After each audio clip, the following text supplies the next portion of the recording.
Long ball number 3 for Friday. Like I said, busy all around the world here. MLS Cup round 1, game 2 get kicked off this tonight and then through the weekend. We'll start off. We'll go chronologically tonight between these two games. Which one would you tune into? Charlotte versus Orlando or Colorado versus the Los Angeles Galaxy? Well, luckily, I don't have to choose because there are one after the other. Now, that is a 9:30, a little bit of a later kickoff out there in Colorado. I think both these games could be interesting. There was a situation here with the way that first game went in Orlando, where Charlotte, I think they're good enough, but they had the red card. Pep Biel went kind of kick out crazy at the end of that game, got sent off. They appealed the red card, and it was not overturned. MLS was like, no, that's still a red card. He's still going to be missing for your next game. So Charlotte is shorthanded, and they've got to win this game. I'm wondering if Dean Smith might just say, screw it, let's bunker it home, try to get to penalties, find a way to get through. I'm not sure it's going to be incredibly interesting to watch from that perspective. I do think the Galaxy, Colorado could try to do the same thing at home after having lost the first game, but the Galaxy are so clearly better than Colorado that we might end up with a 3-0 tonight and that series be over. Yeah. Tough to see where Colorado gets any kind of result from there, but MLS playoffs, anything could happen, Jason. Could happen. Anything could happen. But who's going to keep up with Ricky Puig in that front line, from Colorado, honestly? Yeah, I mean, that group that the Galaxy can roll out there is pretty fun. It's pretty fun. Saturday night, Mercedes-Benz Stadium will be welcoming Lionel Messi, Luis Suarez, and the Inter Miami crew in front of what is reportedly going to be a 70,000 attendance. Let's give Atlanta credit that's become a soccer town, and when Atlanta United plays, they generally speaking do pretty well.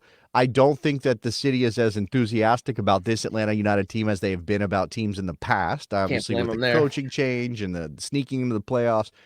Yes, this is probably mostly about Messi. I'm wondering how many pink jerseys we will see in Atlanta tomorrow night at Mercedes-Benz. That team was, Messi was not the influential figure in the first game, and yet Miami still won. I think Atlanta's capable of beating Atlanta. Atlanta's capable of beating Miami, rather. And if they're going to do it, it's going to be in front of 70,000 with, hopefully most of those people supporting them. So I think there's a reasonable shot here, but Miami is a different level right now. Lionel Messi is capable of just hitting a switch, dropping 3 on Atlanta, or dropping a couple of goals and an assist and another one and a free kick. And, those things are all possible here. I don't know if Tata Martino is going to just kind of go for it, put Atlanta out of their misery so he can get ready for the next round, or after having won a title, having been in Atlanta, having the connections and maybe being aware of where this could go wrong, maybe plays a little bit more conservatively and tries to ease into the game. We shall see. I don't know if they're capable, though. I don't know if Miami's capable of that. We've seen it before. We'll see. For the neutral out there, it would be interesting to see if Atlanta scored first in this game and see if Miami really has to push hard and get back into it.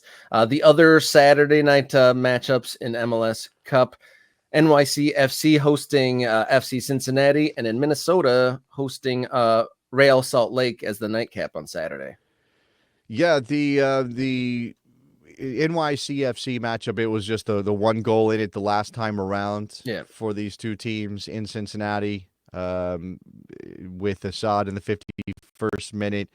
Tavon Gray got sent off. They also appealed that red card. That was an added time. That was not overturned, so NYCFC will be missing him. NYCFC is a different team when they play on a baseball field. Now, Yankee Stadium is the preferred baseball field, but this one's going to be at Citi Field, despite the fact the Yankees are already cooked and done. I think this was scheduled, with the possibility that the World Series might be going on still. This one was scheduled for Citi Field. So Instead of the Yankees, it's the Mets that get to host an MLS Cup match.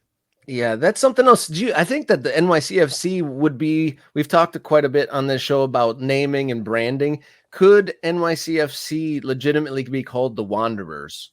Because they've Sure. played in so many different homes and so many different Sure. stadiums.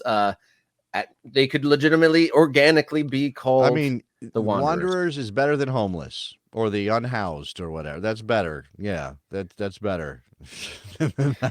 They could lean into that, but they're building their own joint there in Queens. We'll see.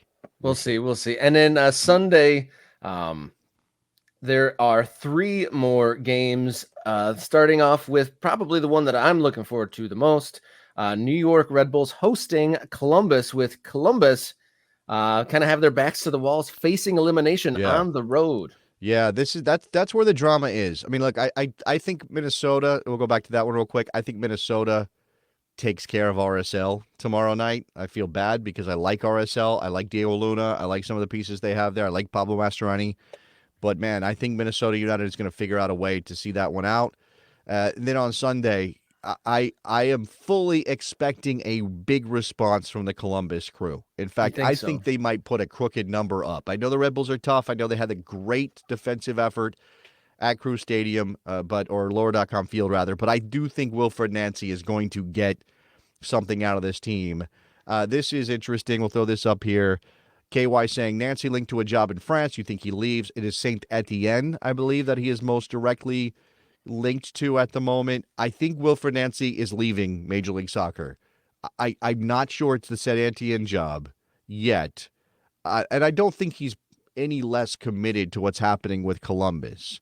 He looked pretty committed and frustrated and definitely invested at game one. Whether or not there's any contact yet, I don't think he's distracted. I don't think that's what happened. The energy of the Red Bulls caught Columbus by surprise. I don't think they're going to be surprised at Red Bull Arena. The other games, Houston, Seattle winning on penalty kicks up there at Lumen Field. Houston will be without Coco Carrasquilla because of a red card. That's really big blow for them. They can win that game, but I'll bet on the Seattle Sounders finding a way. And then LAFC Vancouver, that nightcap on Sunday. You know, Vanni Sartini is a very smart coach, and he certainly knows how to game plan. We saw with the wild card matchup when they walked into Portland and just routed the Timbers. But LAFC's got something extra, talent-wise, capability-wise. And again, that counterattack is so devastating when they hit you with it that you kind of walk into their trap. So I expect LAFC to end that series on Sunday. So that's a full slate at the weekend for MLS Cup Round 1, Game 2. Plenty to take in this weekend. Thank you for your comments in the comment section. And if you want more of us and want this whole show to expand, subscribe. That is the name of the game. We are in the mid 300s. Our next real big milestone will be hitting 500. So tell your friends, tell your partners, text the link, WhatsApp the link, email the link, write it down, the entire link to the show page on YouTube on a piece of paper and mail it to a friend. I don't care. Just tell somebody about Morning Kick Around. That's how we get the show to grow and get to do more things. Yeah, send your receipts of all the different group chats that you've sent Morning Kick Around links to. We want receipts. And then hit us up online, mkickaround on X and Instagram, and Morning Kick Around at gmail.com.